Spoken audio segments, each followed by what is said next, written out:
Hallo, in diesem Video möchten wir Ihnen die Einrichtung der Cloud anhand unseres neuen Einrichtungsassistenten zeigen. Wir haben diesen Assistenten ab Version 3.11 in das Programm integriert, um Ihnen die Einrichtung zu erleichtern. Nachdem Sie Futura geöffnet haben, klicken Sie als erstes auf das Cloud-Symbol hier oben in der schwarzen Leiste. Nun öffnet sich ein Fenster, in dem Sie Ihre Zugangsdaten für die Cloud eingeben können. Diese wiederum finden Sie in der Schornsteinfegerwelt unter www.schornsteinfegerwelt.de. Nachdem Sie sich eingeloggt haben, oben rechts finden Sie Ihren eigenen Bereich unter E-Mails und Domains. Hier finden Sie nun hier oben Ihre Domain einmal beschrieben, meist mit einem www.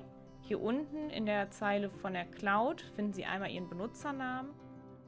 Nachdem Sie auf das Augensymbol geklickt haben, öffnet sich ein Fenster mit Ihrem Cloud-Passwort, welches von uns für Sie erstellt wurde und nicht frei wählbar ist. Nachdem Sie nun Ihre Cloud-Zugangsdaten eingegeben haben und überprüft wurden, erscheint hier oben beim ersten Punkt Cloud-Zugangsdaten prüfen ein Häkchen. Als nächstes werden Sie weitergeleitet zum Mitarbeiter anlegen. Hier ist es besonders wichtig, dass ein Kurzname hinterlegt wird, welcher aber eigentlich durch eine Eingabe des Vor- und Nachnamen automatisch hinterlegt werden sollte. Des Weiteren können Sie hier unten, indem Sie einfach auf Signatur in das Feld hier klicken, eine Unterschrift des Mitarbeiters hinzufügen. Nun gehen wir auf Weiter und gelangen dazu, den Benutzerzugang einzurichten. Hier oben hinterlegen Sie jetzt die Zugangsdaten für den einzelnen Mitarbeiter. Die E-Mail-Adresse muss bitte real und existierend sein, da dort ein Aktivierungslink hin verschickt wird, welchen Sie bestätigen müssen. Das Passwort wiederum muss 8 Zeichen lang sein und Zahlen und Buchstaben beinhalten. Dieses Passwort, was Sie hier hinterlegen, ist von Ihnen frei wählbar und wurde von uns nicht in irgendeiner Weise festgelegt. Haben Sie alle Zugangsdaten eingegeben, können Sie hier unten auf Für die Cloud freischalten klicken. Ab dem Zeitpunkt wird dann ein Aktivierungslink an die hier oben angegebene E-Mail-Adresse verschickt, welchen Sie bestätigen müssen. Wurde der Aktivierungslink bestätigt, wird hier oben aus Kein Zugang aktiv.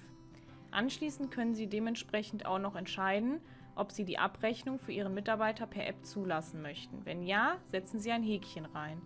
Dementsprechend können Sie nun den Belegnumernkreis für Ihren Mitarbeiter bestimmen. Zusätzlich haben Sie auch noch die Möglichkeit, Zugriffsbeschränkungen einzubauen. Hier können Sie zum Beispiel entscheiden, ob folgende Bereiche ausgeblendet oder sogar geschützt werden vor Änderungen. Hierzu öffnen Sie einfach die Liste und wählen mit einem Häkchen aus, was Sie entweder ausblenden oder schützen möchten vor Änderungen.